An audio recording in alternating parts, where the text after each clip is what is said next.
हम लोग भक्ति रसामृत सिंधु से पढ़ेंगे और पूर्व विभाग प्रथम लहरी सामान्य भक्ति का वर्णन और इस पे दूसरे श्लोक से आगे पढ़ रहे हैं। देखते हैं हम कितने कर पाते हैं। अभी श्रील रूप गोस्वामी जी मंगलाचरण कर रहे हैं और मंगलाचरण में भगवान गुरु और वैष्णव को प्रणाम किया जाता है, उनकी ब्लेसिंग्स ली जाती हैं। तो भगवान श्री कृष्ण को प्रणाम किया था पिछले श्लोक में। अखिल रसामृत मूर्ति प्रसमर रुचिरुद्ध तारका पाली कलित श्यामा ललितो राधा प्रेयान विधुर जयति।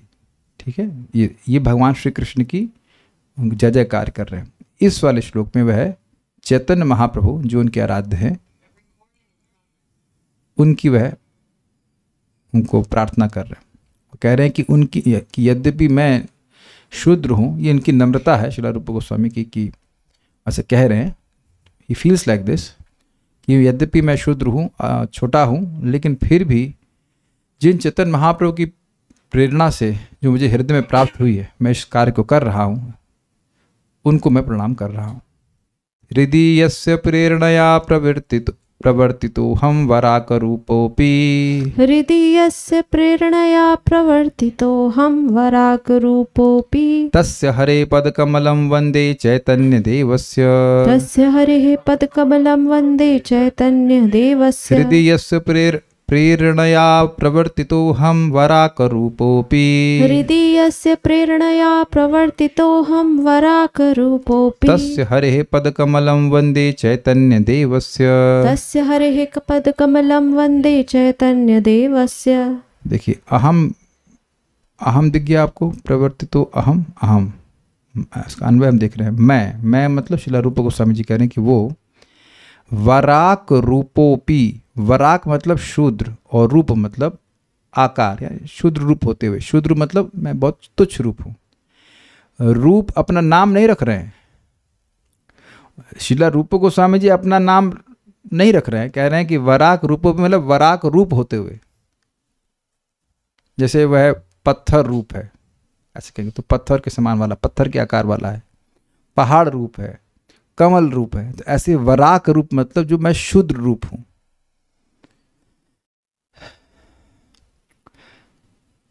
कुछ ग्रहण कर पा रहे हैं? ये मतलब ये शाब्दिक अर्थ है, यथाश्रुत अर्थ है। वराक मतलब शूद्र रूप होते हुए भी हृदय अपने हृदय में यस जिन चैतन्य देव से, चैतन्य महाप्रभु की प्रेरणा से प्रवृत्त हुआ हूँ मतलब इंगेज हुआ हूँ, उसमें एम्प्लॉयड हुआ हूँ कह लीजिए। तस्य हरे, उन भगवान हरि के, मतलब चैतन्य महाप्रभु तो भगवान कृष्ण है, तो वही हरि बोल रहे हैं उनको। भगवान हरि के पद कमलम वंदे, चरण कमल की वंदना करता हूँ। देखिए बात क्या है, श्रील रूप गोस्वामी को दशाश्वमेध घाट में इलाहाबाद में महाप्रभु ने 10 दिन शिक्षा दी थी और फिर कहा था कि अब इसका विस्तार कीजिए, और साथ साथ उनको शक्ति भी प्रदान करी थी कि वह इसका विस्तार कर सकें। तो शास्त्र के आधार पर जो भक्ति का तत्व है उसका वर्णन कर रहे हैं और ये स्पष्ट समझ रहे हैं कि भगवान की प्रेरणा के द्वारा मैं ये कार्य कर रहा हूँ। एक भक्त की नम्रता तो है ही, और ये झूठ नहीं बोल रहे हैं, वे अपने को शूद्र ही मान रहे हैं, लेकिन वह ये अनुभव कर रहे हैं कि मैं तो एक इंस्ट्रूमेंट हूँ, भगवान मुझसे कार्य करा रहे हैं। जैसे कि हम लोग चैतन्य चरितामृत में देखते हैं कि श्रील कृष्णदास कविराज गोस्वामी कहते हैं, मुझे कुछ दिखाई नहीं पड़ रहा है, मुझे ठीक से सुनाई नहीं पड़ रहा है, मेरे हाथ हिल रहे हैं, फिर भी मैं लिख रहा हूँ। ये बड़ा आश्चर्य की बात है। और अंत में लिखते हैं चैतन्य चरितामृत के अंत में कि जो लिखवा रहा था वो अब लिखवाना नहीं चाहता, इसलिए हम रुक गए। It's so amazing that you see कि कार्य हम कर ही नहीं रहे हैं, कार्य कराने वाले केवल भगवान हैं। ये बात यहाँ पे अनुभव कर रहे हैं। अब श्लोक को देख लीजिए। हृदय सप्तमी में है, हृदय में यस प्रेरणया, जिनकी प्रेरणा के द्वारा अहम प्रवर्तित, मैं प्रवर्तित हुआ हूँ। वराक रूपो अपि, यद्यपि मैं शूद्र रूप हूँ, अत्यंत तुच्छ हूँ, हीन हूँ। तस्य हरे, उन भगवान हरि के वंदे पद कमल, उनके पद कमल की मैं वंदना करता हूँ। वो हरि कौन है? हरि के तो बहुत सारे स्वरूप है, तो कह रहे हैं चैतन्य देवस्य, चैतन्य महाप्रभु भगवान श्री कृष्ण के अवतार हैं। तो यहाँ पे किसको प्रार्थना कर रहे हैं? श्रीमन चैतन्य महाप्रभु को प्रार्थना कर रहे हैं। पिछले वाले श्लोक में किसको किए थे? भगवान श्री कृष्ण को किए थे। तब आप लोग कहेंगे अरे ये तो दो ने एक ही व्यक्ति हुआ ना, चैतन्य महाप्रभु और श्री कृष्ण तो एक ही व्यक्ति हुए हैं, तब तो ये 2 बार क्यों कर रहे हैं? ये सोचने वाली बात है। वह स्पेशल मूड में है। भगवान श्री कृष्ण ने अर्जुन को निमित्त बनाया था गीता को प्रस्तुत करने के लिए, चैतन्य महाप्रभु ने श्रील रूप गोस्वामी जी को निमित्त बनाया है इन भक्ति के ग्रंथों को प्रकट करने के लिए। इससे पहले हम आगे जाएं, एक बात विचारनी है कि भगवान कृष्ण 45 मिनट अपने दोस्त, अपने मित्र अर्जुन को ज्ञान दिए, तो वो विश्व का सबसे बड़ा दार्शनिक ग्रंथ भगवत गीता हो गया। और वही भगवान कृष्ण जब चैतन्य महाप्रभु के रूप में आए हैं और 10 दिन सुबह से शाम तक श्रील रूप गोस्वामी को शिक्षा दिए हैं, तो आप लोग कैमत से समझ सकते हैं कि वो शिक्षा और कितनी अत्यंत विस्तार और उन्नत होगी। कुछ ग्रहण किया आपने? कुछ समझ रहे हैं? ये कितनी मजेदार बात है कि 45 मिनट, वो भी युद्ध क्षेत्र में जहाँ जब झगड़ा वगड़ा हो रहा है, वहाँ पर भगवान कृष्ण 45 मिनट में जो ज्ञान दे दिए, वो पूरे लोग कहते हैं कि जिंदगी बीत जाती की तो समझ में नहीं आती है। यानी भगवान के पास ज्ञान देने की क्षमता कितनी अधिक है कि 45 मिनट में इतना जबरदस्त ज्ञान दे दी। तो वही भगवान चैतन्य महाप्रभु के रूप में आए हैं और 10 दिन सुबह से शाम तक, वो भी एकांत में, जहाँ कोई डिस्टर्ब नहीं कर रहा है, वहाँ क्लास दे रहे हैं। तो क्या क्या दिए होंगे? ये कुछ सोचने वाली बात है कि नहीं? और उसको कह रहे हैं कि विस्तार करो शास्त्र के आधार पर। जो 10 दिन में दिए वो कितना विस्तार होगा, और उसको कह रहे हैं कि तुम विस्तार करो, और उस पर भी वह कृपा भी किए श्रील रूप गोस्वामी को। ये भगवान चैतन्य महाप्रभु स्वयं स्वीकार किए। ये चैतन्य चरितामृत में वर्णन है कि महाप्रभु हर बार जगन्नाथ की यात्रा में वो एक गाना गाते, एक लड़की है, वो लड़के के लिए गा रही है, लोग बड़ा आश्चर्यचकित करते हैं। लेकिन एक बार रूप गोस्वामी थे और उसको सुने तो उसके मर्म को समझ करके लिख दिए कि हाँ राधा रानी, मैं वही राधा रानी हूँ, आप वही कृष्ण, ऐसे करके, और उसको लिख करके खोस दिए अपने कुटिया के जो ऊपर फूस होते हैं ना उसमें। तो महाप्रभु तो सब अंतर्यामी, वो आए, उसको निकाले और पढ़े। जब रूप गोस्वामी वहाँ वापस आए तो उनको चपत लगाए, हल्की सी प्रेम चपत, कि तुम मेरे हृदय की बात कैसे समझ गए। तो अन्य लोग भक्त भी और फिर भक्तों को दिखा रहे हैं, देखो कितना सुंदर उसने कविता लिखी है वो। तो वहाँ पर भक्तों ने कहा कि अगर आप कृपा नहीं करेंगे तो आपके हृदय की बात कैसे समझ सकता है कोई। तो महाप्रभु वहाँ स्वीकार करे कि हाँ, इनकी नम्रता देख करके दशाश्वमेध घाट में मैंने इन पर कृपा करी थी। दिस इज टू मच नहीं, ये टू मच नहीं कि भगवान स्वयं कह रहे कि हाँ भाई मैंने इन पर कृपा करी थी इनकी नम्रता के कारण। तो इसी बात को वो स्वीकार कर रहे हैं कि मेरे में कोई योग्यता नहीं है, जो कुछ भी मैं यहाँ पे कर पा रहा हूँ, श्रील रूप गोस्वामी जी कह रहे हैं, वह भगवान चैतन्य महाप्रभु की प्रेरणा से ही हो रहा है। श्रील प्रभुपाद जी जो नेटर ऑफ डिवोशन में सार दिए हैं, उसमें इस बात को लिख रहे हैं कि कोई व्यक्ति चाहे कितना भी बड़ा प्रचारक हो, उसको हमेशा ये सोचना चाहिए, नम्र भाव में होना चाहिए कि हम जो कुछ भी कर पा रहे हैं वो भगवान की कृपा से ही कर पा रहे हैं। और ये बात सत्य है, केवल सोचने की नहीं है। जब आप भगवान के बारे में बोलना शुरू करेंगे तब आपको स्पष्ट अनुभव भी हो जाएगा कि ये सारी बातें भगवान के द्वारा ही प्रवर्तित, मतलब भगवान ही प्रेरित कर रहे हैं, तो हम बोल भी नहीं सकते कोई बात। जब हम समझेंगे तब तो कुछ बोलेंगे।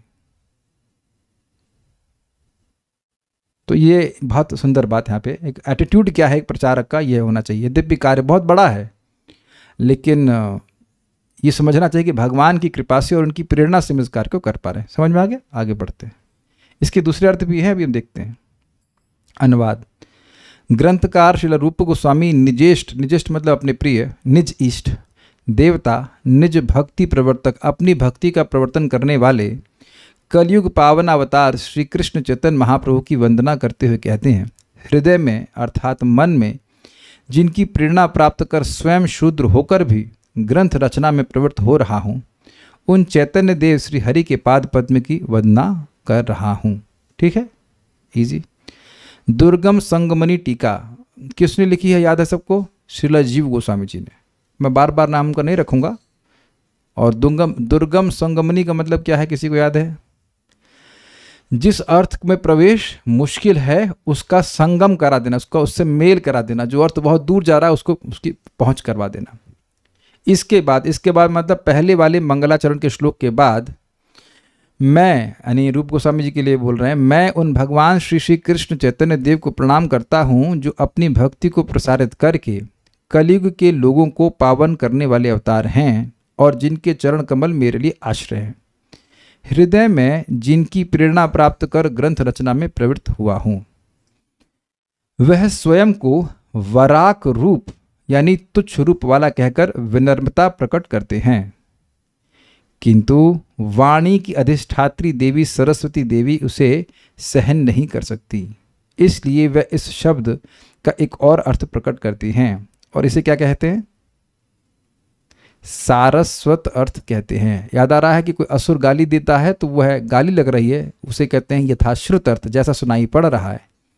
लेकिन उसी का एक सारस्वत अर्थ होता है जिसमें वह बात भगवान के गुणगान के रूप में हो जाती है। तो यहाँ पे यद्यपि श्रील रूप गोस्वामी जी अपनी एक तरह से भर्सना तो नहीं कहूँगा, लेकिन हाँ मतलब काइंड ऑफ नेगेटिव वे में कह रहे हैं कि मैं बहुत तुच्छ हूँ, लेकिन सरस्वती जी ऐसा नहीं सहन कर सकती और इसलिए सारस्वत अर्थ कौन दे रहे हैं? यस, श्रीला जीव गोस्वामी जी, क्योंकि श्रीला जीव गोस्वामी जी के गुरु महाराज हैं रूप गोस्वामी, ये पता होना चाहिए आपको। जीव गोस्वामी जी के गुरु हैं श्रीला रूप गोस्वामी जी, तो अपने गुरु को तुच्छ रूप तो नहीं कह सकते हैं ना। तो सारस्वत अर्थ रूप गोस्वामी जी नहीं दे रहे हैं, वह यही कह रहे हैं कि मैं तुच्छ हूं, लेकिन सारस्वत अर्थ का प्रकाशन श्रीला जीव गोस्वामी जी कर रहे हैं, क्योंकि अपने गुरु महाराज को तुच्छ कैसे स्वीकार कर सकते हैं, और वो हैं भी नहीं तुच्छ। कुछ समझ में आ रहा है ना कि कौन क्या कह रहा है? वर का एक अर्थ श्रेष्ठ भी होता है, जैसे नरवर, नरवर मतलब नरों में सर्वश्रेष्ठ। वराक शब्द है ना, वर प्लस आख, तो वराक ले लेंगे तो हो जाएगा शूद्र, लेकिन वर मतलब श्रेष्ठ, और अ और का मिलकर आकायति बनाते हैं, जिसका अर्थ होता है स्पष्ट रूप से दर्शाना, मतलब स्पष्ट रूप से श्रीला रूप गोस्वामी जी सर्वश्रेष्ठ हैं।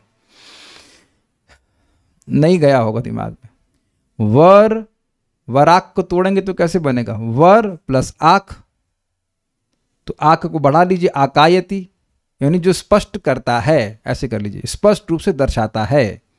तो वराक मतलब जो स्पष्ट रूप से यह दर्शा रहा है कि श्रील रूप गोस्वामी जी श्रेष्ठ है। बताइए, समझ में आया? कुछ नहीं समझ में आया? किसी को समझ में आया? कोई हाथ खड़ा करना चाहेगा? ना। वर दिख रहा है आपको वराक में? वर प्लस आख, आकायती में दिख गया आपको आका? वर प्लस आख, वराक, सही है ना? संधि तो समझ रहे हैं ना, वर प्लस आख वराक। तो आख से बढ़ा दिया उन्हें आकायति, आकायति मतलब जो स्पष्ट रूप से दर्शाता है, और वर मतलब श्रेष्ठ। तो वराक मतलब ये जो वराक रूप मतलब स्पष्ट है, सरस्वती जी कह रही हैं स्पष्ट रूप से श्रील रूप गोस्वामी जी सर्वश्रेष्ठ हैं। वराक से ये सूचित हो रहा है कि श्रील रूप गोस्वामी जी सर्वश्रेष्ठ हैं।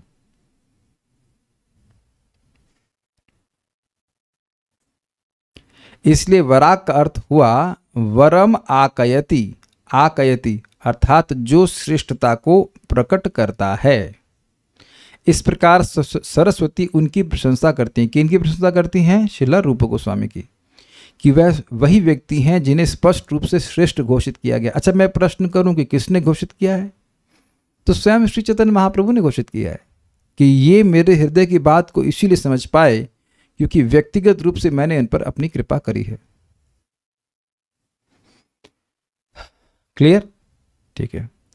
श्लोक में प्रयुक्त अपि शब्द यह संकेत करता है कि केवल भगवान की प्रेरणा से ही कोई व्यक्ति किसी मूल्यवान साहित्यिक रचना के लिए अपने को समर्पित कर सकता है, अन्यथा नहीं। बहुत इंपॉर्टेंट बात है। उस ग्रंथ के, देखिए ग्रंथ को, आध्यात्मिक ग्रंथों को समझना ये बहुत बड़ी कृपा है भगवान की। आपको और हमको अगर ये आध्यात्मिक ग्रंथ समझ में आ रहे हैं तो एकदम स्पष्ट समझिए कि आप पर कृपा है। इसमें कोई संदेह नहीं है। श्रील प्रभुपाद जी एक जगह लिखते हैं, a Vaishnava's highest aspiration is to be a preacher of Krishna consciousness. एक भक्त की हाईएस्ट उच्चतम आकांक्षा है कृष्ण भावना का प्रचारक होना। तो जब कुछ बात समझ में आएगी तब ना बोलेंगे कुछ। और देखिए, प्रचार का उद्देश्य फॉलोवर इकट्ठा नहीं करना होता है। प्रचार का उद्देश्य है कि लोग भक्ति को स्वीकार करें अपने जीवन में। एक बहुत सुंदर बात एक वैष्णव से हमने कल सुना। एक सन्यासी थे, और गौड़ीय सन्यासी थे, और वो बहुत अच्छी बात बोले कि नित्यम भागवत सेवया। तो भागवत मतलब कह रहे हैं कि देखिए, एक तो बुक भागवत और एक पर्सनल भागवत। तो पर्सन भागवत वह है जिसका जीवन भागवत है, न कि जीविका। समझ में आया सबको? जिसकी जीविका भागवत है वो भागवत बोल के पुण्य दे सकता है, लेकिन आपके मन में, आपके हृदय में ट्रांसफॉर्मेशन नहीं ला सकता है। वास्तविक रूप से प्रचार का उद्देश्य बहुत सिंपल है कि जो लोग सुने, जो लोग इसको शिक्षाओं को श्रवण करें, उनके जीवन में एक बहुत सिंपल सा ट्रांसफॉर्मेशन हो जाना चाहिए कि हमने अपना हर क्षण भगवत सेवा में नियोजित करना है। We can not live without serving Krishna. तब तो प्रचार हुआ। नहीं तो वो आया भी राम, आया राम गया राम, जैसे सेम जैसे आए थे वैसे ही रह गए, तो फिर फायदा क्या हुआ? आप जान रहे हैं ना, कहीं अस्पताल में जा रहे हैं तो कुछ ट्रांसफॉर्मेशन के लिए जाते हैं कि नहीं जाते? जैसे आए थे वैसे ही हो गए। वैद्य साहब बड़े अच्छे हैं, क्यों? जैसे मैं आया था वैसे ही बाहर भेज दिया उन्होंने। तब फिर क्या फायदा हुआ? तो जिसने भागवतम को अपने जीवन में जिया है वो ट्रांसफॉर्म्ड हुआ है, और तभी भागवतम और अधिक समझ में आती है। जिसने भागवतम को अपनी जीविका बना लिया वो तो भागवत समझा ही नहीं। कथा सारम तत्व कथा। तो साहित्यिक रचना करने के लिए, मूल्यवान साहित्यिक मतलब वह साहित्य जो भगवान की भक्ति का प्रवर्तन कर सके, जो लोगों को भगवान की भक्ति में दृष्टि प्रदान कर सके, इसके लिए तो भगवान से प्रवर्तित होकर के कोई लिख सकता है। मैं क्यों बोल रहा हूं ये बात? श्रील प्रभुपाद ने भगवत गीता के इंट्रोडक्शन में लिखा है कि नहीं? भगवत गीता के कितने सारे संस्करण हैं? भगवत गीता का ही संस्करण है, संस्कृत ही लिखी होगी ऊपर। तब क्यों नहीं व्यक्ति भक्त बना? बताइए। क्योंकि वह लोग भगवान के द्वारा प्रेरित होकर के नहीं लिख रहे थे, वह अपने मनोकल्पना से प्रेरित होकर के लिखे हैं। भगवान की बातें लिखे ही नहीं। तो भगवान का गुणगान हो और तभी व्यक्ति और उससे भगवान का यश फैले, ऐसी शुद्ध चेतना, ऐसे शुद्ध इच्छा से युक्त होकर कोई साहित्य रचना करता है तो मूल्यवान है। कुछ ग्रहण किया आप? भगवत गीता का मूल्य श्रील प्रभुपाद जी के पहले कुछ नहीं था, इन द सेंस कि भाई जब टीका अंटसंट लिख दी जाएगी तो लोग भगवान के भक्त बनेंगे ही नहीं। तो क्या मूल्य रहा बताइए उस गीता को पढ़ने का? अनलेस कोई चक्रवर्ती पाद की टीका पढ़ रहा है या बलदेव विद्याभूषण पाद, तो वो तो नाम भी नहीं सुना वर्ल्ड में किसी ने। कितने लोगों को पता, कभी सोचे थे कि प्रभुपाद जी ने भगवत गीता ये बलदेव विद्याभूषण पाद को क्यों डेडिकेट करी? कभी कभी लोग पूछते हैं किसकी टीका है। हमने कहा उसकी टीका, इसका नाम प्रभुपाद जी शुरुआत में लिखे। People don't even know the names. तो वो तो एक्सेस ही नहीं है।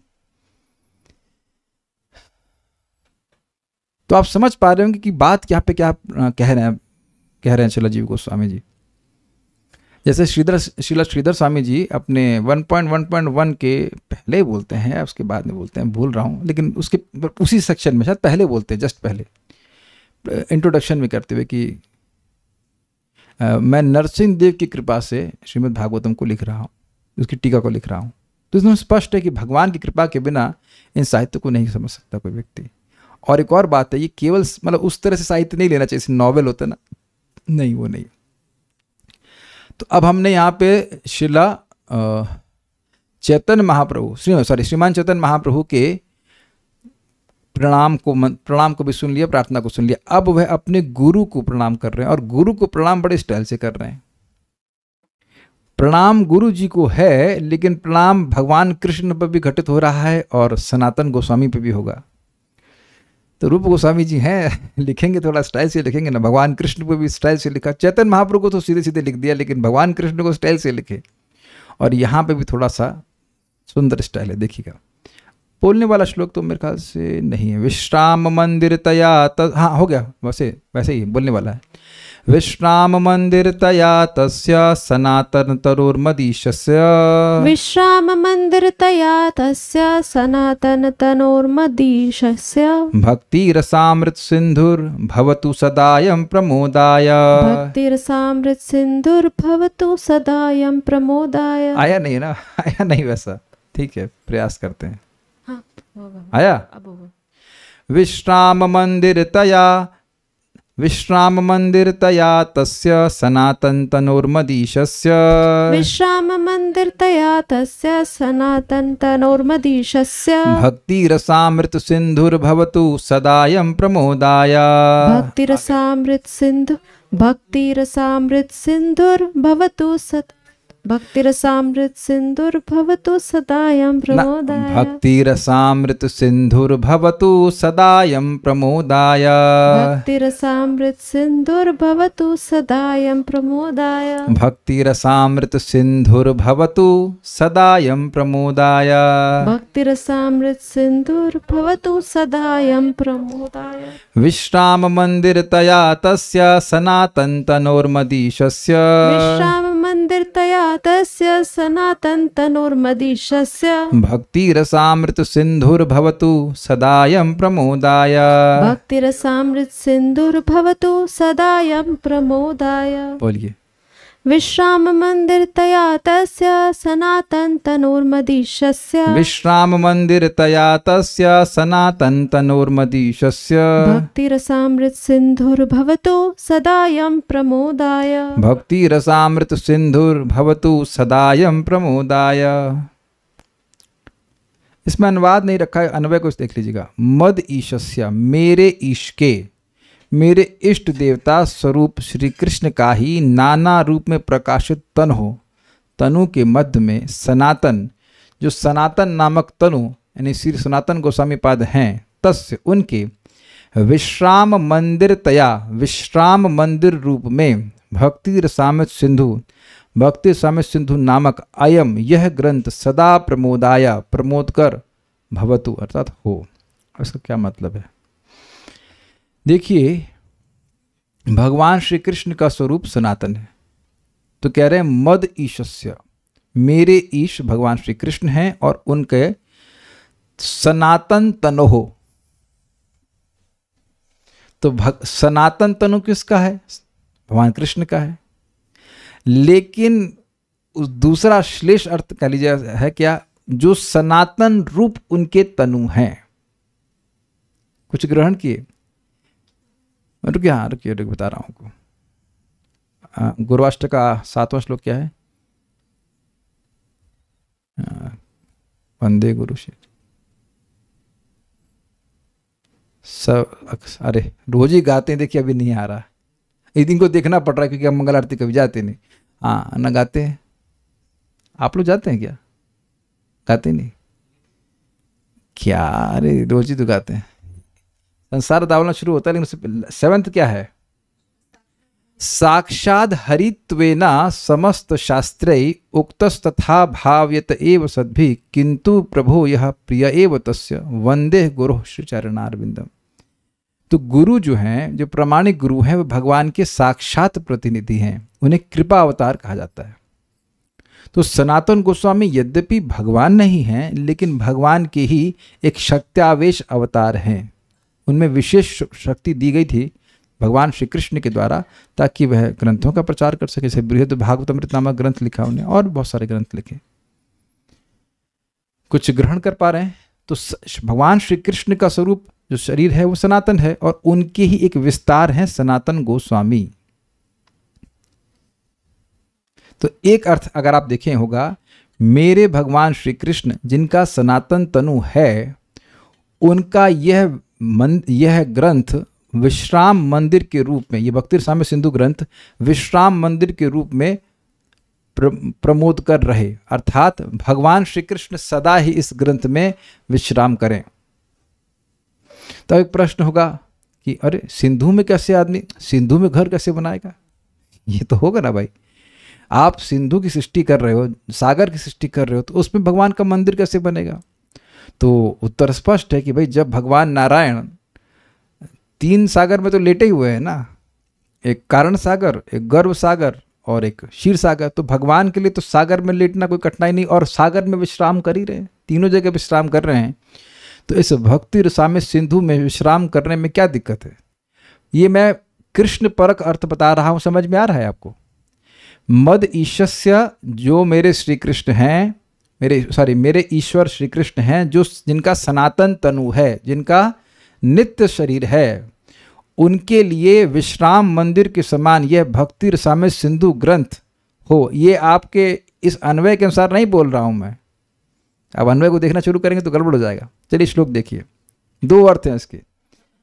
विश्राम मंदिर तया, विश्राम मंदिर के समान, तस्य, उनका, जो सनातन तनु हैं, जिनकी शाश्वत शरीर है। कौन? मद ईशस्य, मेरे भगवान श्री कृष्ण।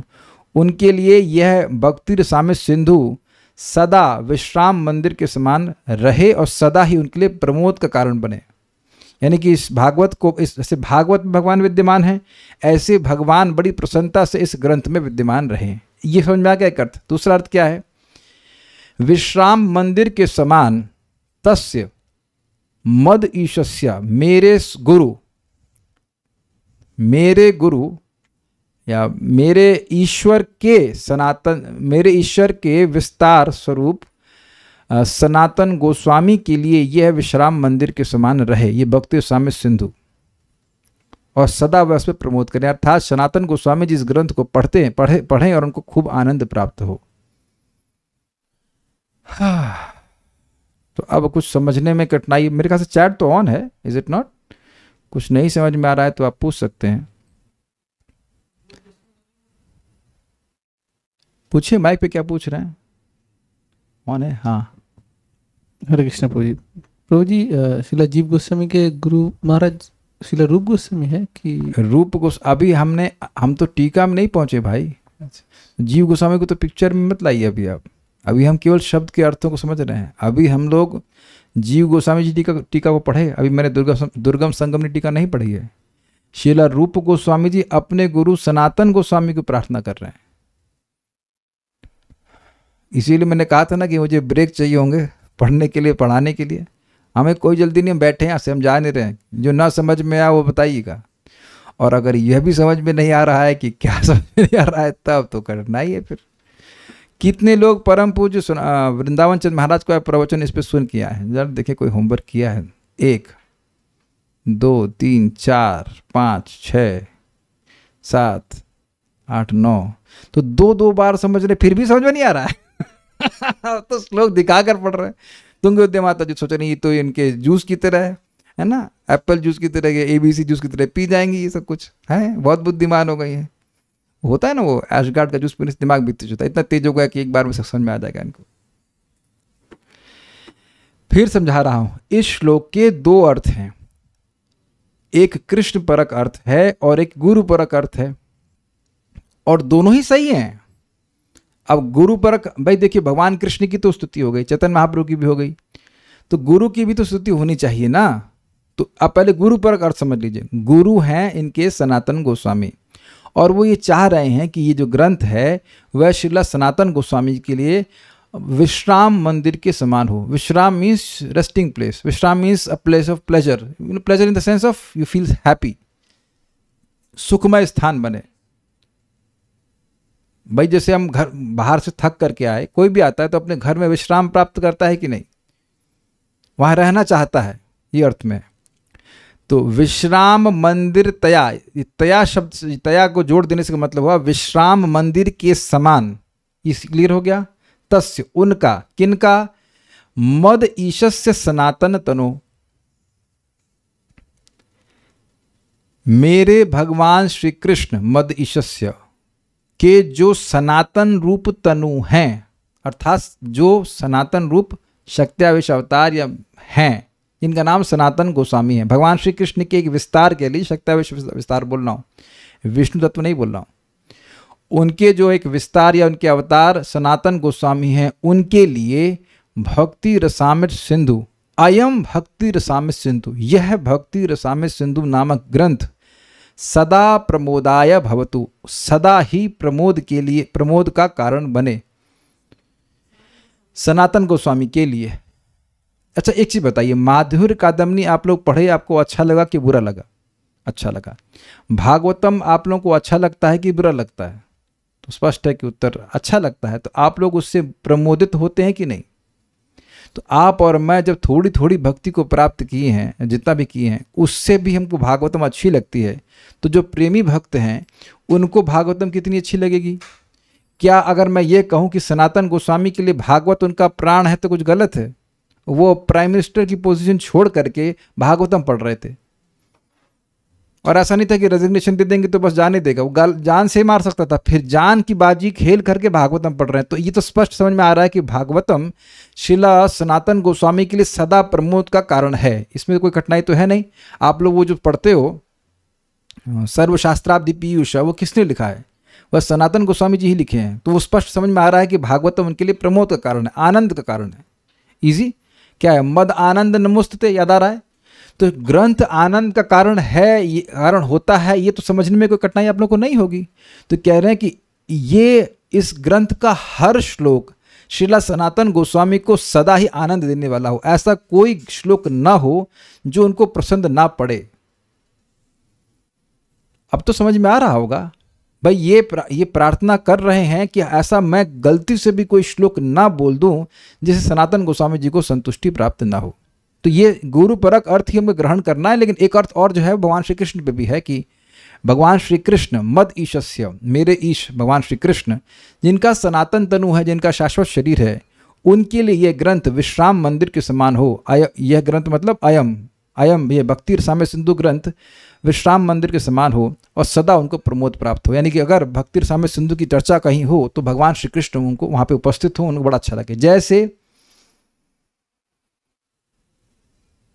क्या आप तो भूल गए वो, यत्र गीता विचारश्च पठनम पाठनम तथा मोदते तत्र श्री कृष्ण भगवान राधया सह। जहां पे भी भगवत गीता की चर्चा होती है, विचार होता है, यत्र गीता विचारश्च, विचार होता है, पठनम पाठनम तथा, पठन होता है, पाठन होता है, तो मोदते तत्र श्री कृष्ण, वहां पर भगवान श्री कृष्ण बड़े मोद यानी बड़ी खुशी के संग वहां प्रकट हो जाते हैं, भगवान कृष्ण श्रीमती राधा रानी के संग। तो ये आप मानोगे कि भगवत गीता सदा ही भगवान के प्रमोद का कारण है। समझ में आ गया? उसी प्रकार से प्रार्थना कर रहे हैं कि यह भक्ति रसामृत सिंधु ग्रंथ भी भगवान श्री कृष्ण के लिए सदा प्रमोद का कारण बने। ये कृष्ण परक अर्थ है, बाकी मुख्य अर्थ जो है वह है सनातन गोस्वामी जी के लिए।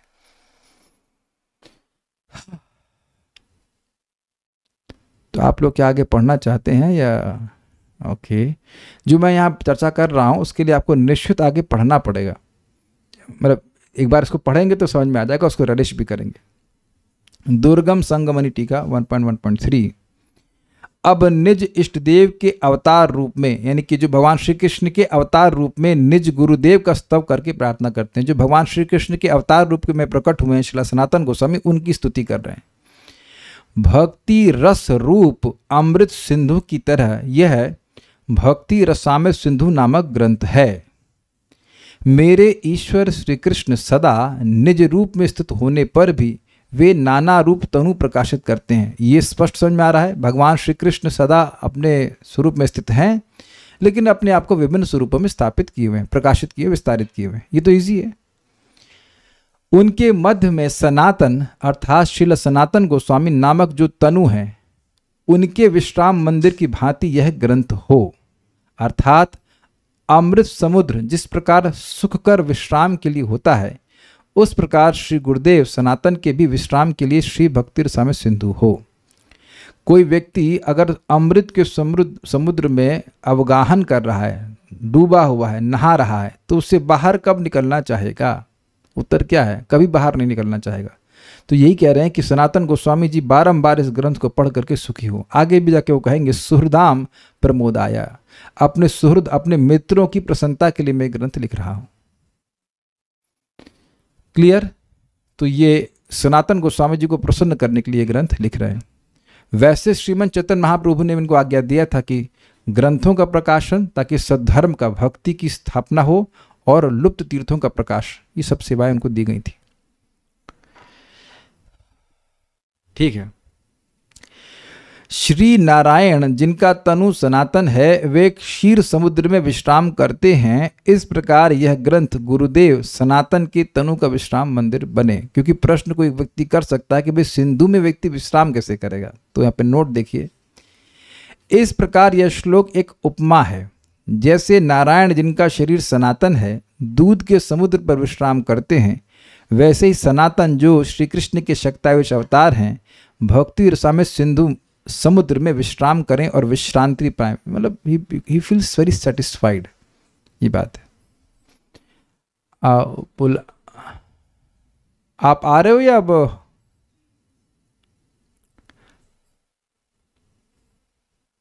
ठीक है। भक्ति रस, अब ये चौथा श्लोक है। भक्ति रसामृत सिंधौ शक्त्यावेश अवतार क्या होता है? कितने लोगों को ये नहीं पता है कि शक्त्यावेश अवतार क्या होता है? अब हम वोटिंग कराएंगे, उसके बाद उत्तर देंगे। सबको पता है तो हम उत्तर नहीं देंगे। एक माता जी को नहीं पता है तो हम उत्तर नहीं देंगे। कम से कम 75% वोट मिलेगा तब है। और 2 लोगों को, चलो अब 3 लोगों हो गए तो बता देते हैं। देखिए, एक बात मैं आपको स्पष्ट कहना चाहता हूं कि ये ग्रंथ जो आप पढ़ रहे हैं इसमें उम्मीद है कम से कम प्रथम स्कंद भागवत का तो आप पढ़ लीजिए। अगर आप नहीं पढ़ रहे हैं तो आप मुझसे पूछ तो लेंगे, लेकिन हर जगह आप रोक देंगे, गाड़ी में ब्रेक मार देंगे। This is a very advanced ग्रंथ। ये है एडवांस्ड। ऐसा नहीं कि उठाएंगे तुरंत। अब मैं पूछूंगा ए क्या है, बी क्या है, तो अब ए और बी, हम गुस्सा नहीं हो रहे, आपको बार बार बता रहे हैं कि आप प्रश्न कर रहे हो और प्रश्न गलत भी नहीं है। लेकिन अब आप कहेंगे शक्त्यावेश अवतार, पर उसमें पूरा विस्तार चला जाएगा और क्लास हो जाएगी अलग, फिर 6 चैप्टर घूम जाएंगे उसमें। फिर भी हम अब पूछ रहे हैं तो हम बता रहे हैं। भगवान के विभिन्न प्रकार के अवतार होते हैं। उसमें कुछ होते हैं विष्णु तत्व और कुछ होते हैं जीव तत्व। तो जिनमें शक्ति का आवेश होता है और वो भगवान विष्णु नहीं होते हैं, वो स्वयं भगवान विष्णु नहीं है, तो उनको शक्तावेश अवतार कहते हैं। जैसे कल की अवतार, बुद्ध अवतार, जिनमें किसी जीव को विशेष प्रकार की शक्ति प्रदान की जाती है कोई विशेष कार्य करने के लिए। ये तो नहीं कहूँगा कि जीव, लेकिन कभी कभी किसी को शक्ति प्रदान की जाती है, क्योंकि हमेशा वो जीव नहीं होते हैं। किसी व्यक्ति विशेष को अगर ये शक्ति प्रदान की जाती है भगवान के द्वारा कोई विशेष कार्य करने के लिए, तो उसको शक्तावेश अवतार कहते हैं। क्योंकि शेष नाग को भी शक्तावेश अवतार कहा जाता है। तो हम बहुत व्याख्या नहीं करेंगे, लेकिन वो भगवान विष्णु नहीं होते हैं। उनको भगवान विष्णु की विशेष शक्ति प्रदान की जाती है। अब इसके आगे मत पूछना, इतनी बात समझ लीजिए कि सनातन गोस्वामी भगवान के भक्त हैं और उनको ग्रंथ आदि लिखने के लिए, भगवान की भक्ति का प्रचार करने के लिए विशेष शक्ति दी गई थी, इसलिए उनको शक्तावेश अवतार कह रहे हैं। आगे पढ़ते हैं। तो देखिए, भगवान की स्तुति हो गई, गुरु की स्तुति होगी, बचा कौन? वैष्णव। अब भक्तों की स्तुति हो रही है। क्लास ओवर टाइम जाएगी, लेकिन इसको पढ़ कर हम रुकेंगे। बहुत मजेदार है, ये बहुत मजेदार है, रियली बहुत मजेदार है। भक्ति रसामृत सिंधौ चरतः परिभूत काल जाल भयः। भक्ति रसामृत सिंधौ चरतः परिभूत काल जाल भयः। भक्त मकरान शीलित मुक्ति नदिका नमस्यामि। भक्त मकरान शीलित मुक्ति नदिका नमस्यामि। इसको बोल नहीं पा रहे, काश ऐसा लिखा होता कि हम कुछ गा सकते, लेकिन श्लोक बहुत मजेदार है। चलिए अन्य देखते हैं। भक्ति रसामृत सिंधौ, भक्ति रस रूप अमृत सिंधु में चरतः विचरण पूर्वक, जैसे आपको याद आ रहा था हिरण्याक्ष गर्भ सागर में तैर रहा था। एक्चुअली एग्जाम्पल अच्छा नहीं कि हिरण्याक्ष कौन देखा है, लेकिन शार्क घूमती हैं। तो कह रहे हैं भक्ति रसामृत सिंधु में चरतः विचरण पूर्वक यह जिन्होंने काल जाल भी, काल रूप जाल के भय को पराभूत किया है। ये शब्द देखिए, जो व्यक्ति भक्ति रसामृत सिंधु में विचरण कर रहा है उसके लिए काल जाल भी मतलब भयभीत होना, वहां से भय ले लीजिएगा। काल के जाल के भय को जो परिभूत अर्थात पराभूत किया, पराभूत का मतलब होता है हरा दिया है। काल का जाल उनको नहीं पकड़ पाता है। और मुक्ति नदिकान और मुक्ति रूपी नदी का न शीलित अनादर किया है। देखिए शील शब्द का अर्थ यहाँ समझ लीजिए, आगे फिर आएगा। शील का मतलब होता है मन से, वाणी से और शरीर से कुछ करना।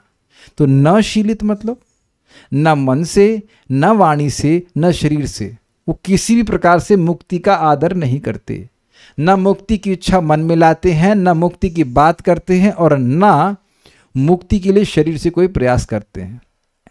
ऐसे भक्तों को भक्त मकरा, उन भक्त रूप मकर गण, मकर गण मतलब मत्स्यराज विशेष भक्त मछलियों को नमस्यामी, मैं नमस्कार करता हूं। तो आप सोचेंगे कि एक भी प्रणाम सीधा सीधा क्यों नहीं बोल रहे हैं? भक्तों को मछली, भक्तों को मछली क्यों कह रहे हैं? देखिए मगर नहीं है ये मकर है, ध्यान दीजिएगा, गौ मत लगा दीजिएगा, मकर। मकर अंदाज दिया जा रहा शार्क से, मैंने फोटो रखी है ना शायद, हाँ। तो आप देख रहे हैं कि शार्क घूमती रहती हैं। शार्क पानी में, नदी में नहीं जाती हैं, वो गहरे समुद्र में तैरती, बहुत गहरा। तो कह रहे हैं कि क्योंकि गहरे समुद्र में शार्क गई है, तो ये मतलब एक एग्जाम्पल दिया जा रहा है ये शार्क का, इतने गहरे में गई हुई है कि काल रूपी जाल का प्रभाव नहीं। अब प्रश्न है कि काल का जाल का प्रभाव कहाँ नहीं है? जहां भी व्यक्ति जा रहा है वह काल के प्रभाव में है, लेकिन आप जानते हैं कि जो व्यक्ति भगवान की भक्ति कर रहा है वह काल के प्रभाव में नहीं होता। प्रमाण अभी आएंगे। प्रमाण एक तो है 2317 ही है, आयुर हरति वै पुंसाम उद्यनस्तंचयन नसौ यत् क्षणो रतो नितम उत्तम श्लोक वार्तया, कि जो भगवान की कथा को सुन रहा है उसकी अब आयु सूर्य नहीं खींच पा रहा है। तो पॉइंट क्या है? काल के जाल का भय मतलब मृत्यु का भय। तो मृत्यु के भय को भी लांघ जाते हैं भक्त, क्योंकि वे भक्ति रसामृत सिंधु में चरता अर्थात विचरण करते हैं, जैसे कि शार्क बड़े आराम से विचरण करती है समुद्र में। तो इसलिए तुलना कर रहे हैं। और जो मछली समुद्र में रहने वाली है वो अब नदी की तरफ कुछ विचार नहीं करती है। नदी में क्यों जाएगी? नदी में क्या करेगी जा करके? तो इस बात को समझा रहे हैं। तो कह रहे हैं कि भक्त लोग, अब देखिए इसको, भक्ति रसामृत सिंधु चरता, जो भक्ति रसामृत सिंधु में विचरण करते हैं और इस कारण परिभूत काल जाल भी यह मतलब जो, जिन्होंने काल के जाल के भय को परिभूत अर्थात हरा दिया है, ऐसे भक्त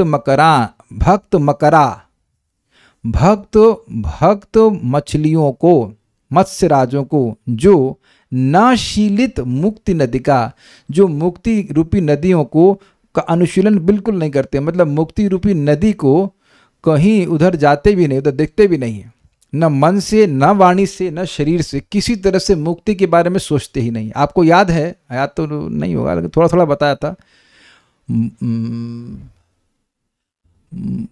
भाव भक्ति का एक गुण है मोक्ष लघुताकृत, मोक्ष को भी तुच्छ कर देती है। जारी आगे तृण तुल्य चारी पुरुषार्थ, तो ये मोक्ष भी अब भक्ति के आगे एकदम तृण जैसा होता है। तो तृण के लिए कौन, तृण को प्राप्त करने के लिए कौन प्रयास करता है?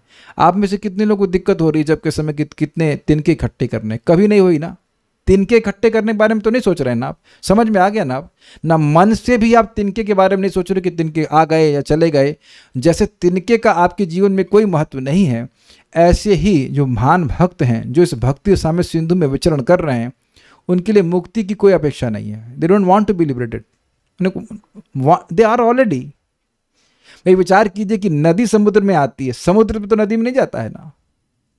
तो आप जानते हैं कि जो भगवान की सेवा की स्पृहा कर रहा है वो तो पहले से मुक्त है, तो मुक्ति के लिए काहे प्रयास करेगा? भगवान की सेवा में इतने संतुष्ट हैं कि उनको मुक्ति के बारे में कोई चिंता नहीं है, वो पहले से मुक्त हैं। इहा यस्य हरेर दास्य कर्मणा मनसा गिरा निखिलासु अपि अवस्थासु जीवन मुक्त सौच्यते, जो इस जीवन में भगवान की सेवा करना चाहता है मन से, वाणी से या शरीर से, तो वह इस अवस्था में मुक्त है। उसको जो मुक्त है तो मुक्त बनने के लिए क्यों इच्छा करेगा? आप में से कितने लोग इंसान बनने के लिए जप करते हैं?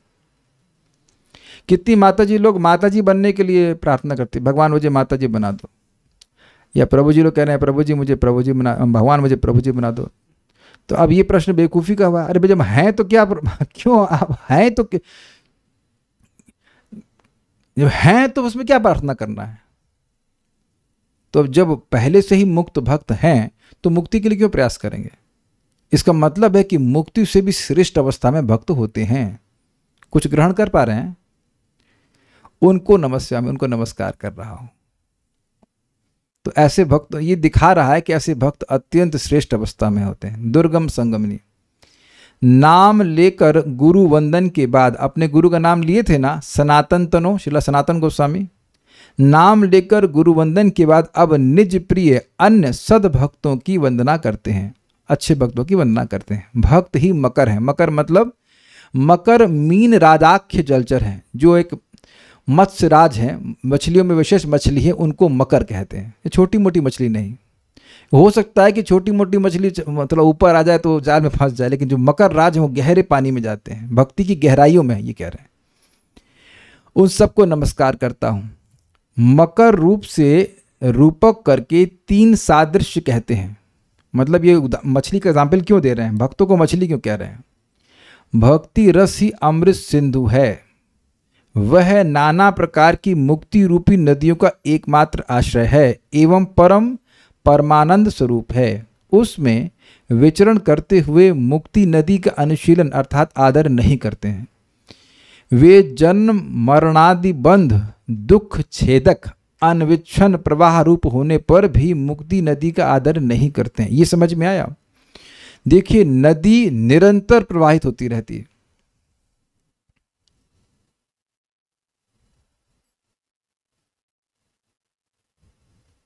हाँ, तो अगर कोई व्यक्ति मुक्त हो जाता है तो हमेशा हमेशा के लिए, निरंतरता के अर्थ में हमेशा हमेशा के लिए, जैसे नदी हमेशा बहती रहती है, हमेशा को अंडरलाइन कीजिए, नदी हमेशा बहती रहती है, यस।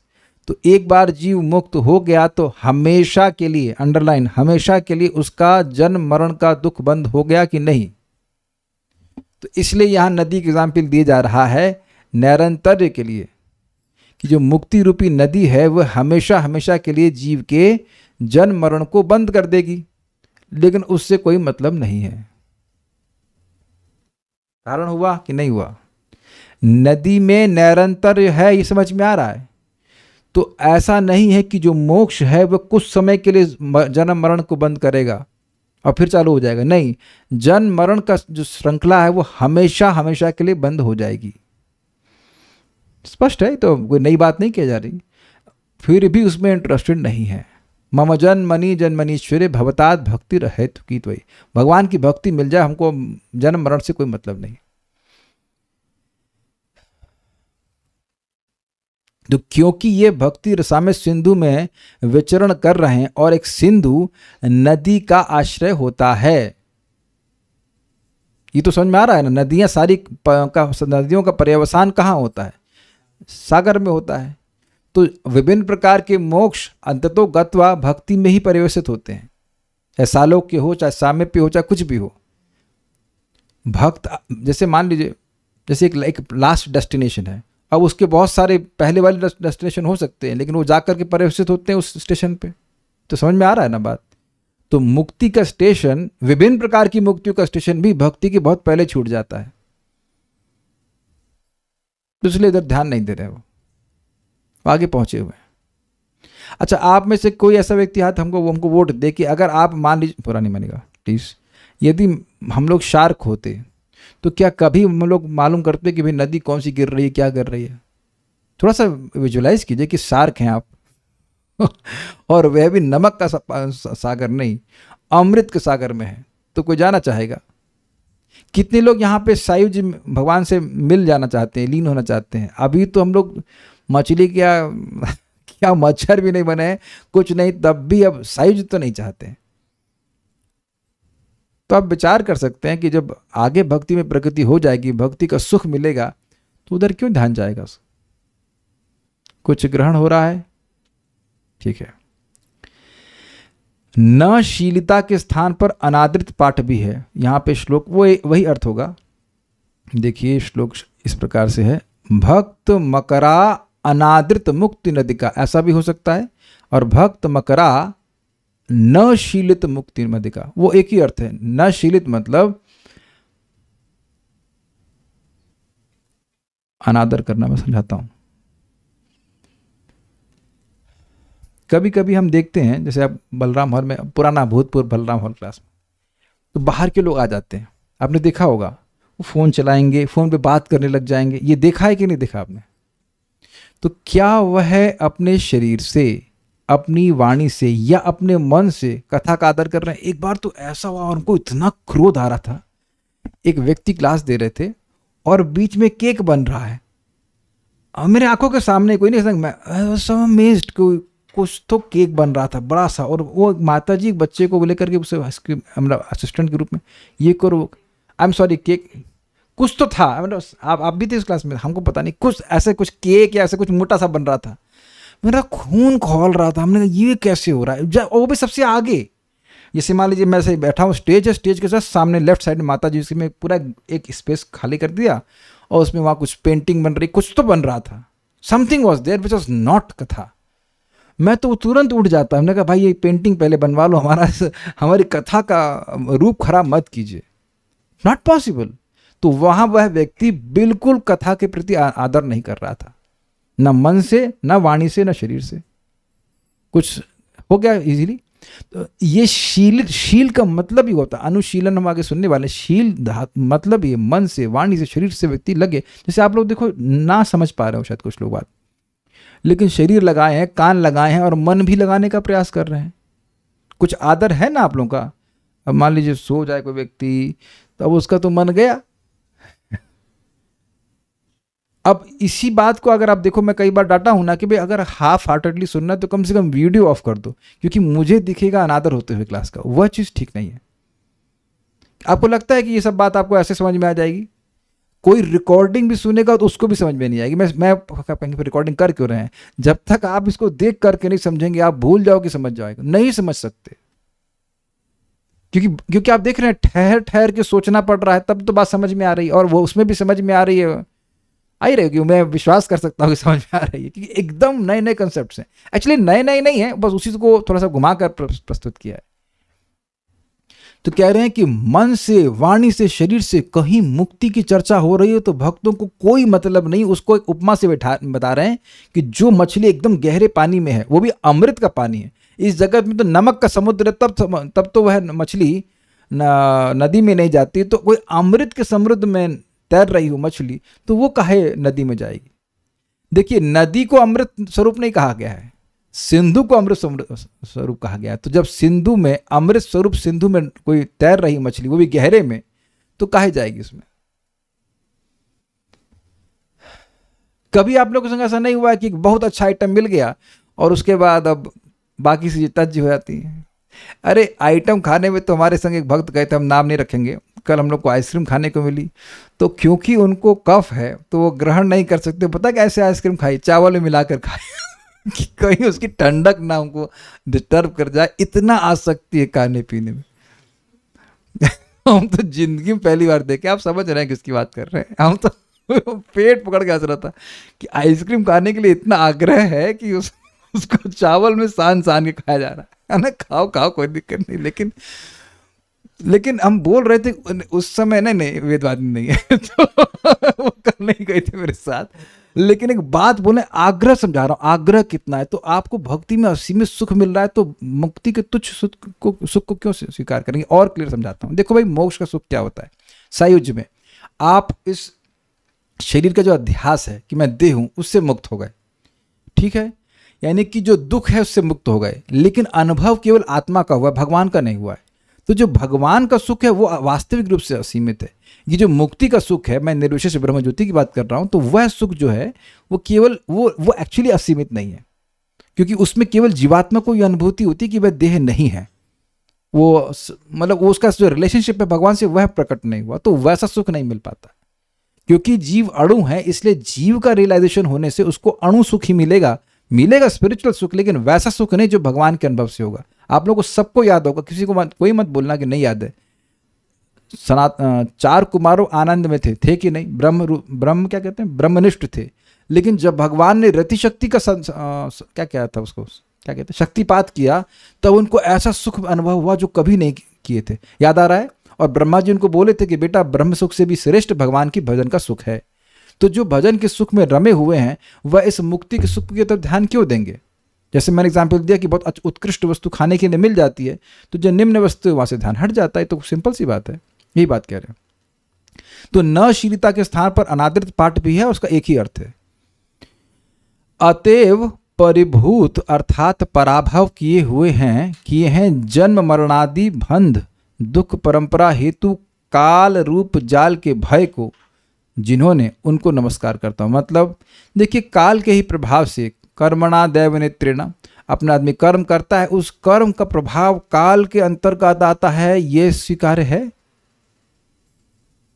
आज आपने कोई कर्म किया तो उसका प्रभाव तुरंत तो नहीं आता है, तो काल के प्रभाव से वो शक्ति वो कार्य जो आगे उसका जो रिजल्ट है वो फलीभूत होता है। ये तो इजी बात है। तो काल का जाल सब जगह है कि नहीं है? हर व्यक्ति अपने कर्म के बंधन में फंसा हुआ है। अरे भाई, ये तो पता होगा ना कि इस जीवन में, हाँ, इस जीवन में एक व्यक्ति है बीमार हो गए, तो उनको डॉक्टर साहब बोले इतनी यंग उम्र में कैसे बीमार हो गए? तो क्या उत्तर है? पहले का कुछ कर्म है जो काल के अंतर्गत इस समय फलीभूत हो रहा है, इसलिए बीमार हो गए। कुछ समझ में आ रहा है ना? सब लोग, हमारे कर्म तो हैं, लेकिन क्या सारे कर्म एक साथ आ जाते हैं? आप जान रहे कि काल क्या जाल फैला हुआ है। और उसके बाद और भी है, काल ने बोल रखा है इतने समय तो जियोगे, बस खत्म, उसके बाद तुम्हें शरीर छोड़ना पड़ेगा। तो ये सब काल के भाई कारण बन रहे हैं। तो कह रहे हैं उस काल के जाल को उन्होंने पराभूत किया हुआ, क्योंकि वह भक्ति के रस में डूबे हुए हैं। समान लोक में वास करना यानी सालोक्य, समान ऐश्वर्य का अधिकारी बनना सार्ष्टी, समान रूप प्राप्त करना सारूप्य आदि को भी नहीं चाहते, केवल भगवान की सेवा से ही संतुष्ट होते हैं, उन सब भक्तों को नमस्कार करता हूँ। मतलब वैष्णव मुक्ति भी जो नहीं चाहते उनको नमस्कार करता हूँ। ये तथ्य निम्न श्लोकों से सूचित होते हैं। अब बोलने के लिए कुछ मौका है। श्रीमद् भागवत 6:3-27। ते देव सिद्ध परिगीत पवित्र गाथा, ये साधवः समदृशो भगवत प्रपन्नाः। ते देव सिद्ध परिगीत पवित्र गाथा, ये साधवः समदृशो भगवत प्रपन्नः। तानोपसीदत हरेर्गदयाभिगुप्तान्, नैषां वयं न च वयः प्रभवाम दण्डे। तानोपसीदत हरेर्गदयाभिगुप्तान्, नैषां वयं न च वयः प्रभवाम दण्डे। मेरे प्रिय सेवकों, कौन बोल रहा है? ये बोल रहे हैं यमराज जी अपने यमदूतों को बोल रहे हैं। ऐसे भक्तों के पास मत जाना, क्योंकि वे पूर्ण पुरुषोत्तम भगवान के चरण कमलों में पूरी तरह शरणागत हो चुके होते हैं। मतलब भगवान जो चाहे करे, मारो भी रखो भी, जो इच्छा था। तो भगवान के शरण में चला गया व्यक्ति, तो अब कैसे यमराज जी सोच छुएंगे? वे समदर्शी होते हैं, लाभ हानि पूजा लाभ नहीं, लाभ हानि मान सम्मान सब बराबर देख रहे हैं। और उनकी गाथाएं देवताओं तथा सिद्ध लोगों के निवासियों द्वारा गाई जाती हैं। तुम लोग उनके निकट भी मत जाना। वे पूर्ण पुरुषोत्तम भगवान की गदा द्वारा सदैव रक्षित रहते हैं, इसलिए ब्रह्मा तथा मैं और काल भी उन्हें दंड देने में समर्थ नहीं। श्लोक देखिएगा, न वयम लिखा है यहाँ पे। न वयम मतलब हम लोग, हम का मतलब यमराज जी अपने को जोड़ रहे हैं और ब्रह्मा जी को। और वयस्क सुना है आपने? वयस्क मतलब उम्र वाला, तो वह मतलब होता है समय। तो भक्त समय के अंतर्गत नहीं होते, जो भक्त हो गए हैं, और ना ही वह ब्रह्मा जी और यमराज के अंतर्गत होते। तो ये प्रमाण क्यों दे रहे हैं कि काल उनको दंड नहीं दे सकता। इसी बात को प्रभुपाद जी समझाते हैं कि भक्तों के जो दुख हैं वो आर्टिफिशियल होते हैं। वह भक्त कर्म के अधीन दुख नहीं भोग रहे होते, वह भगवान की स्वयं व्यवस्था होती है उनके हृदय में उत्कंठा को जागृत करने के लिए। तो काल के प्रभाव में भक्तों का दुख नहीं आता है। समझ में आ गई बात? आपको अगर याद हो तो हमने कोट प्रभुपाद जी का भेजा था आप लोगों को कि भक्ति की शुरुआत करने से ही हम मृत्यु से मुक्त होते हैं। From the beginning of Krishna consciousness we are deathless. यद्यपि दिख रहा है कि भक्त मरते हैं, लेकिन वो वह मृत्यु की तरह नहीं है जो सब कुछ। भाई मृत्यु के रूप में भगवान क्या कर रहे हैं? मृत्यु सर्व हरस चाहम, अग्रीड। मृत्यु के रूप में सब कुछ हर रहे हैं, और अगर वैकुंठ दे रहे हैं तो उसको मृत्यु कहा जाएगा? बोलिए कल्याण। मृत्यु का फंक्शन है छीनना, तो जो दे वो मृत्यु कैसे हो सकता है? वेदवाद ने क्या कहते हैं आप? तो भगवान तो स्पष्ट कह रहे हैं कि मैं, क्या है श्लोक 12वें अध्याय का, ये तो सर्वाणि कर्माणि मयि सन्न्यस्य मत्परा अनन्येनैव योगेन मां ध्यायन्त उपासते तेषामहं समुद्रता मृत्यु संसार सागरात् भवामि न चिरात् पार्थ मय्यावेशित चेतसाम। जिनकी चेतना मुझ में आवश्यक है उनको तो मैं अपने पास ले आता हूं। तो भगवान मृत्यु रूप में आते हैं, से बोलो ना, भक्तों के लिए मृत्यु भगवान के रूप में आती है और अभक्तों के लिए भगवान मृत्यु के रूप में आते हैं, सब कुछ छीन लेते हैं। तो भक्तों के लिए तो भगवान आते हैं। गजेंद्र के पास आए ना, अब तो क्लियर हो रहा है ना। तो भगवान भक्तों के लिए तो स्पष्ट समझ में आ रहा है कि शरीर छूटता हुआ देखिएगा, अजामिल का शरीर छूटा, नारद जी का शरीर छूटा, सब दिखा, लेकिन भगवान के वो काल के प्रभाव में नहीं, वो भगवत इच्छा से भगवान के पास भक्त जाते हैं। सबको समझ में आ गया कि भक्त भगवान के संरक्षण में होते हैं, वो काल के संरक्षण में नहीं होते, न ही कर्म के संरक्षण में होते हैं। आपकी और मेरे जो जीवन में, सभी के जीवन में जो दुख सुख आ रहे हैं उसकी व्यवस्था भगवान कर रहे हैं, समझ लीजिए बात। प्रमाण आप 5:1-35 देख लेना कि इसने एक बार भी भगवान का नाम लिया वो कर्म बंधन से तुरंत मुक्त हो जाता है। तो दुख क्यों आ रहा है, सुख क्यों आ रहा है, वो भगवान की व्यवस्था से आ रहा है। और भक्तों को धीरे धीरे करके ये उसी तरह से स्वीकार करना चाहिए। कोई यमराज जी किसी भक्त को दुख नहीं दे रहे होते हैं। भक्तों के जीवन में दुख आता है अपराध की वजह से, सुख आता है भक्ति करने की वजह से, सीधी सीधी बात है। Is it okay? तो ये प्रमाण दे रहा है कि जो भक्त है वह काल के प्रभाव में नहीं होते। अब यहाँ एक ये इसको प्रमाण दे रहे हैं, काल जाल भी उसको जो परिभूत किए हुए हैं।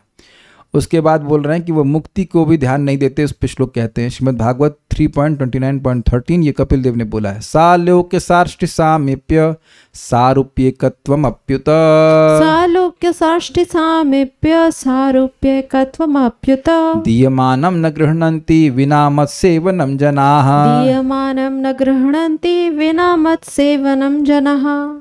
शुद्ध भक्त सालोक्य साष्टि सामीप्य सारूप्य या एकत्व में से किसी प्रकार का मोक्ष स्वीकार नहीं करते, भले ही ये भगवान द्वारा क्यों ना दिए जा रहे हो। तो ये स्पष्ट है, इन सब का अर्थ आप समझते हैं। बस पॉइंट यहाँ पे है कि ये जो 5 प्रकार की मुक्ति है, जिसमें कि वैष्णव मुक्ति 4 हैं, सामीप्य सारूप्य सालोक्य साष्टि और एकत्व सायुज्य मुक्ति, उसको तो बिल्कुल नरक ही मानते हैं। हाँ, वैष्णव मुक्ति स्वीकार कर लेते हैं भक्त अगर भगवान की सेवा का मौका मिले, लेकिन अगर सेवा नहीं मिल रही है, अर्थात केवल अपने दुख की निवृत्ति के लिए इन वैष्णव मुक्तियों को नहीं चाहते हैं। समझ में आई बात? कि हम बस जगत में दुखी हैं, बड़े दुखी भगवान, अच्छा सालोक्य दे दीजिए, हम आ जाते हैं, ऐसा नहीं प्रार्थना करते हैं भक्त लोग। ऐसा नहीं है कि भगवान के पास जाना नहीं चाहते हैं, लेकिन अपने दुख की निवृत्ति हो इसलिए भगवान के पास जाना चाहते हैं, ऐसा नहीं है। ये शुद्ध भक्तों का लक्षण है। भक्ति करते करते इस प्रकार की बात आ जाती है। श्रीमद् भागवत में 9.4.67 में बोला गया है। फिर यहाँ बता रहे हैं कैसे मुक्ति नहीं चाहते। मत सेवया प्रतीतम ते सालोक्यादि चतुष्टयम, मत सेवया प्रतीतम ते सालोक्यादि चतुष्टयम, नेच्छन्ति सेवया पूर्णः कुतोऽन्य काल विप्लुतम, नेच्छन्ति सेवया पूर्णः कुतोऽन्यत् काल विप्लुतम। मेरे अनन्य भक्त सेवा से ही अपने को परिपूर्ण मानते हैं। इसको थोड़ा समझिए, फंडा क्या है। जब भगवान का प्रेम प्राप्त होता है तो भगवान की कोई भी सेवा करने में असीमित सुख मिलता है। इजी हो गया अब तो समझने में। Then you feel fulfilled. तो अब जब सुख पहले ही मिल रहा है तो अब और क्या मांगे। श्रवण कीर्तन स्मरण वंदन जो कोई भी आप सेवा करेंगे उसमें असीमित सुख मिलेगा। ये हम लोग काफ़ी बार सुन चुके हैं। एग्रीड। तो अब उसके बाद क्या मांगे हम। जो भगवान के धाम का सुख है वो यही भक्त को मिल रहा है, तो अलग से धाम क्या मांगेगा व्यक्ति। अगर आप लोग को याद हो या नहीं हमको पता नहीं, दूसरे स्कंद में प्रभुपाद समझाते हैं भक्ति लता के बढ़ने का क्रम।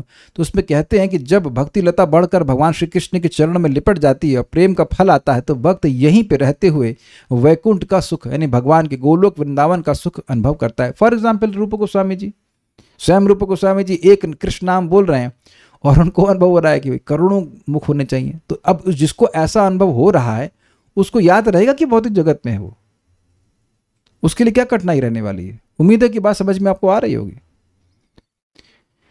इसलिए वो कुछ नहीं चाहते। मेरी सेवा के फलस्वरूप जब उन्हें सालोक्य सारूप आदि मुक्तियां प्राप्त होती हैं तब वे उन्हें स्वीकार नहीं करते हैं। मतलब उधर उनका ध्यान नहीं जाता है कि मैं सालोक्य मिल रहा है कि नहीं, सारूप मिलेगा कि नहीं, भगवत प्राप्ति मतलब इन सेंस वैकुंठ मिलेगा कि नहीं मिलेगा, उधर कोई ध्यान ही नहीं है उनका। फिर काल के प्रभाव से नष्ट हो जाने वाली वस्तुओं की बात ही क्या है। मतलब इस जगत के जो आशीर्वाद है उधर क्या ध्यान जाएगा। जैसे मान लीजिए एकदम पेट भरा है, अब कोई कहे रसमलाई या आइसक्रीम या जो कुछ भी दीजिए तो उधर ध्यान नहीं जा रहा है। अब कहे सूखा चावल तो खाने वाले हैं, भूखा होगा तो मान लीजिए खा लेगा, लेकिन जब एकदम आपने देखा हो पेट भरा हो, कहीं रसमलाई खा ना, तो उधर आपका बिल्कुल ध्यान नहीं जाता है। खाली मैं परिपूर्णता के अर्थ में बता रहा हूँ। तो यहाँ पे ऐसे वैष्णव को वह प्रणाम कर रहे हैं। आगे हम लोग सुनते चलेंगे जैसे होता है। तो उम्मीद है कि बातें समझ में आई होंगी। श्री श्री भक्ति रसाम्य सिंधु की जय, श्रील प्रभुपाद की जय, श्रील रूप गोस्वामी प्रभुपाद की जय, निताई गौर प्रेमानंदे।